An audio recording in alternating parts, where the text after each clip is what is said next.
Assalamualaikum warahmatullahi wabarakatuh.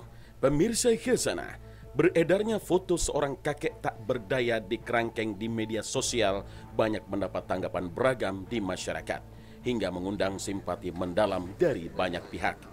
Banyak masyarakat yang menyayangkan bagaimana mungkin keluarganya tega melakukan demikian. Karena banyaknya tanggapan masyarakat, sang anak pun angkat bicara dan menepis anggapan masyarakat bahwa pihaknya telah menelantarkan orang tuanya.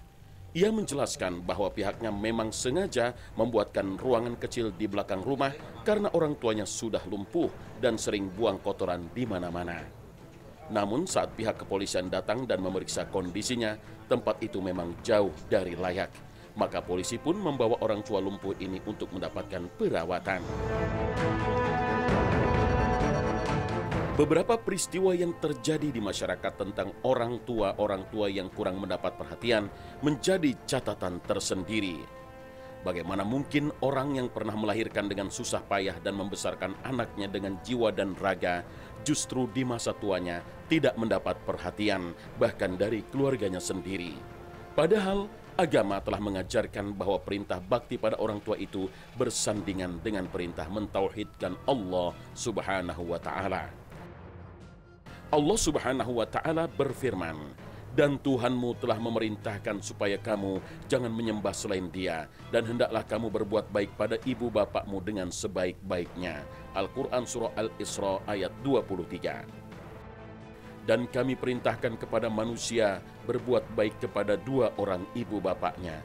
Ibunya telah mengandungnya dalam keadaan lemah yang bertambah-tambah dan menyapihnya dalam 2 tahun. Bersyukurlah kepadaku dan kepada dua orang ibu bapakmu, hanya kepadakulah kembalimu. Al-Quran Surah Luqman ayat 14. Maka salah satu bentuk ihsan kepada keduanya adalah merawat keduanya ketika sudah uzur dan bahkan sakit-sakitan, khususnya anak-anak yang mampu dan berkelapangan. Sebab anak adalah orang yang paling dekat kepada orang tuanya. Jika seorang anak yang berkecukupan merawat dan menafkahi kedua orang tuanya yang miskin, maka itu merupakan kewajiban yang sangat penting dan memiliki pahala yang besar. Lalu siapakah sebenarnya yang paling bertanggung jawab merawat orang tua jika orang tua sudah uzur? Penanggung jawab utama merawat dan menafkahi ibu bapak adalah anak-anaknya. Anak laki-laki maupun perempuan yang sudah menikah maupun yang belum. Masing-masing berdasarkan kemampuannya sesuai firman Allah Subhanahu wa Ta'ala. Hendaklah orang yang mempunyai keluasan memberi nafkah menurut kemampuannya, dan orang yang terbatas rezekinya hendaklah memberi nafkah dari harta yang diberikan Allah kepadanya. Al-Quran Surah At-Talaq ayat 7. Namun pertanyaannya adalah, apakah merawat orang tua itu harus menunggu di sampingnya secara fisik? Artinya, apakah merawat orang tua itu berarti orang tua tetap tinggal bersama anak-anaknya atau tidak? Karena di zaman ini, banyak orang yang merantau mencari nafkah, sementara orang tua banyak yang ditinggal di kampung halaman. Merawat tentunya bukan hanya masalah uang, meskipun uang memang sangat penting. Tidak ada seorang pun yang menyangkalnya. Tetapi, keberadaan fisik seorang anak di dekat ibu atau bapaknya terkadang menjadi lebih penting. Misalnya ketika orang tua sudah uzur dan perlu perawatan intensif. Oleh karena itu, jika memang memungkinkan tinggal di dekat orang tua, maka akan lebih baik. Penggunaan kata sohibhuma dalam Al-Quran mengandung isyarat perintah mendampingi kedua orang tua secara fisik.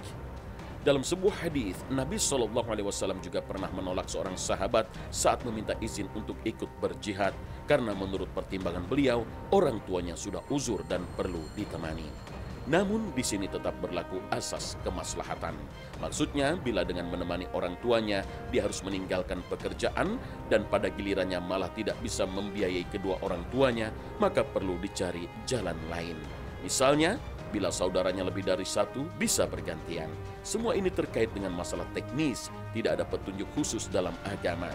Mana yang lebih maslahat dan lebih dicintai Allah, maka itulah yang harus diambil. Masyarakat kita sebenarnya memiliki tradisi baik yang sepertinya bisa digunakan untuk memecahkan masalah perawatan orang tua ini. yaitu tradisi rumah keprabon atau rumah pusaka. Jika tradisi ini masih berlaku, maka anak yang tinggal di rumah keprabon bersama orang tua itulah yang seharusnya menjadi full-timer dalam merawat orang tua. Sementara anak-anak yang lain bisa menjenguknya berapa hari sekali secara rutin dan bergiliran. Jadi sedapat mungkin tidak menitipkan orang tua di panti jompo kecuali sangat terpaksa. Dosa besar seorang anak yang membuang orang tuanya ke panti jompo padahal dia mampu merawatnya di rumah keluarganya.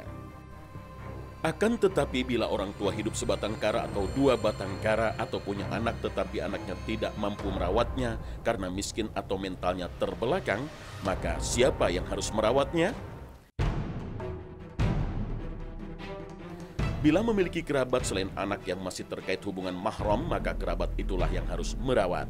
Menurut syariat Islam, negara boleh memaksa kerabat itu untuk merawatnya bila memang mampu dan tidak mau melakukannya.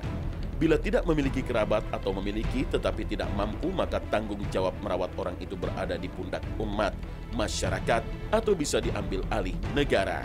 Dalam kondisi semacam inilah panti jompo menjadi alternatif. Dalam sebuah artikel tentang panti jompo di salah satu media Timur Tengah, disebutkan bahwa hukum membangun panti jompo adalah fardu kifayah, yakni kewajiban kelompok. Bila tidak ada seorang pun yang melakukannya, maka segenap kaum muslim di kawasan itu menanggung dosa. Demikianlah urutan penanggung jawab terhadap orang tua dalam syariat agama. Ini pekerjaan yang sangat mulia dan sangat diperhatikan dalam agama. Karena di saat orang tua sudah lanjut usia, Allah Subhanahu wa Ta'ala memberikan kesempatan seluas-luasnya kepada seorang muslim untuk membuka pintu surganya. Sampai-sampai Nabi SAW bersabda, orang tua adalah pintu surga yang paling tengah. Jika engkau ingin, maka sia-siakanlah pintu itu atau jagalah ia. Hadis riwayat Tirmizi dan Ibnu Majah. Dalam hadis lain Nabi SAW juga bersabda, celaka, celaka, celaka. Ada yang bertanya, siapa wahai Rasulullah?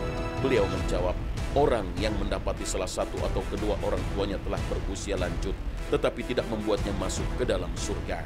Hadis riwayat Muslim. Allahumma rzuqna birra walidaina. Ya Allah, berilah kami kesempatan dan kekuatan untuk berbakti kepada orang tua kami. Amin ya Rabbal Alamin.